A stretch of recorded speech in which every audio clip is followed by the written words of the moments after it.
Mais alors, que veulent vraiment les hommes? Qu'est-ce qu'ils désirent profondément? Ça va vous aider à les comprendre. Je vous l'avais promis, je vous fais la partie 2. Donc, dans cette vidéo, je vous présente encore 4 choses que désirent plus ou moins secrètement les hommes. Ça va vous permettre de mieux les connaître pour mieux répondre à leurs attentes effectivement. Mais ça va surtout vous permettre de mieux choisir. Si jamais c'est la première fois que tu me vois, je m'appelle Amar, je suis coach en relation et j'accompagne des femmes de valeur à cheminer vers le mariage en leur partageant un maximum d'outils. Si ce genre de contenu t'intéresse, eh bien, tu t'abonnes et on rentre tout de suite dans le vif du sujet. La première des choses que beaucoup d'hommes ne vous diront pas, c'est qu'en fait, en tant qu'homme, on a envie de gagner plus d'argent que vous. Alors ça peut sembler bizarre, peut-être que vous avez connu des hommes qui gagnaient moins que vous, peut-être que vous êtes avec un homme qui gagne moins que vous. Au fond de lui, et c'est tout à fait normal, il a envie de gagner plus d'argent que vous parce qu'il a besoin de se montrer compétent, il a besoin que ce côté protecteur, ce côté provider émane de lui. Il veut pouvoir sécuriser sa famille. Et encore une fois, ça a à voir avec cette notion de compétence. Je suis compétent en tant qu'homme lorsque je peux protéger ma famille, et protéger sa famille, c'est bien sûr physiquement, mais c'est aussi matériellement. J'ai envie en tant qu'homme, et moi le premier, de pouvoir donner le meilleur à ma famille. Et pour pouvoir leur donner le meilleur aujourd'hui, il faut que je sois en place financièrement.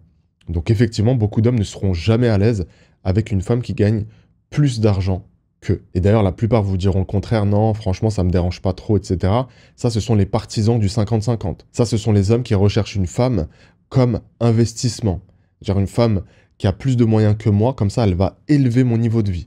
Mais là, je vous parle d'un homme de valeur musulman, qui voudra absolument répondre à ses obligations d'homme. Et ça le dérangera que sa femme fasse plus d'argent que lui. Ça le dérangera. Maintenant, il y a plusieurs solutions qui s'ouvrent à lui. Ça, c'est un autre débat, mais typiquement, un deuxième job, un diplôme, quelque chose, ouvrir une entreprise ou que sais-je. Mais globalement, 99% des hommes ont envie de gagner plus que leurs épouses. Et c'est pas forcément une question de « je vais te dominer par l'argent ». Il y en a qui sont dans cette mentalité, attention. Hein. Mais je pense que c'est vraiment pas la majorité. Il y a beaucoup d'hommes avec qui j'échange et je discute, et avec qui j'ai pu travailler aussi par le passé lorsque j'accompagnais les hommes, qui veulent juste se montrer compétents et protéger leur famille. La deuxième chose que veulent absolument les hommes, franchement là c'est 100% des hommes, c'est avoir le leadership dans la relation. Qui dit leadership dit aussi être le décisionnaire. Le décisionnaire dans tout? Non, pas forcément. Mais dans les situations les plus critiques, dans les moments clés, dans les choses les plus importantes sur lesquelles vous allez diverger. En fait, il veut avoir le dernier mot.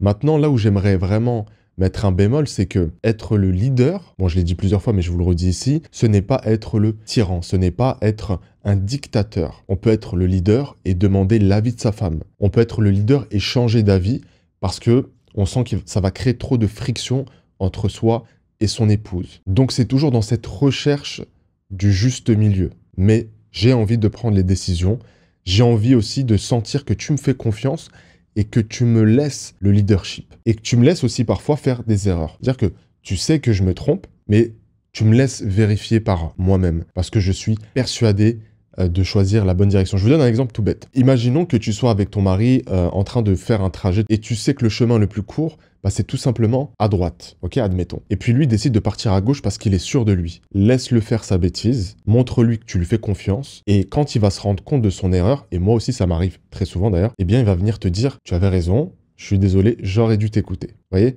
Mais au moins tu m'as laissé faire mon erreur et je vais apprendre de moi-même. Ça prouve que dans ma prise de décision, tu me fais confiance. Donc, tous les hommes désirent avoir le leadership. D'ailleurs, j'ouvre une petite parenthèse qui est super importante ici, c'est que, en tant qu'homme, bon, là, je vous parle de nos besoins, mais c'est des choses qui se méritent aussi. C'est des choses, moi, en tant qu'homme, j'ai besoin de faire mes preuves pour avoir accès à tout ça. Je dois être un homme solide, je dois être un homme de valeur, je dois craindre Allah, je dois être juste avec toi. Bien de noter, on ne donne pas les rênes à n'importe qui. Et là, on revient au choix du partenaire. Le troisième point, c'est que tout homme a envie d'être admiré par son épouse, ok? Ça, c'est important parce qu'en fait, ça va mettre de l'amour dans le couple. Toi, en tant que femme, lorsque tu admires ton homme, tu l'aimes. Et moi, en tant qu'homme, lorsque je me sens admiré par ma femme, ça augmente aussi mon amour pour elle. J'ai besoin de voir que je suis un peu le Superman. Tu me fasses confiance aussi et que tu me compares pas à qui que ce soit. Et quand je dis faire confiance, c'est par exemple, si je te dis...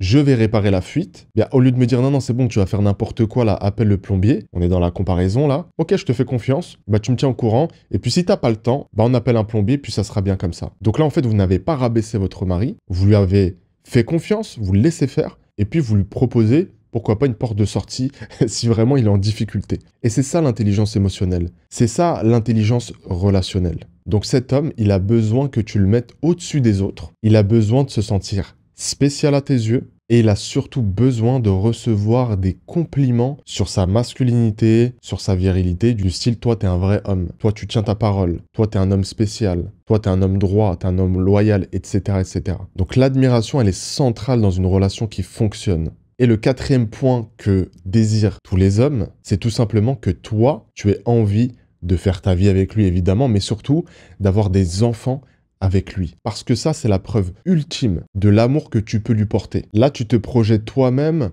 dans une relation très long terme et surtout dans sa propre paternité. C'est-à-dire que, donc, ce que tu es en train de lui dire, c'est très simple, c'est « je t'admire tellement, je t'aime tellement et je te fais tellement confiance que j'ai envie que ça soit toi qui porte mes enfants et pas un autre. » Et donc, ça vient signer vraiment l'aboutissement d'une relation et tous les hommes, même s'ils sont plus ou moins prêts, même si vous êtes plus ou moins prêts aussi à avoir un enfant, il a envie de l'entendre. Et évidemment, tout ce que je vous raconte, il faut que ça soit aussi de votre côté vrai.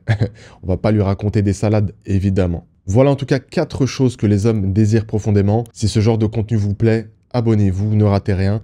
Allez récupérer votre cadeau dans la description de la vidéo. Et on se dit à bientôt, Inch'Allah. Assalamu alaikum wa rahmatullah.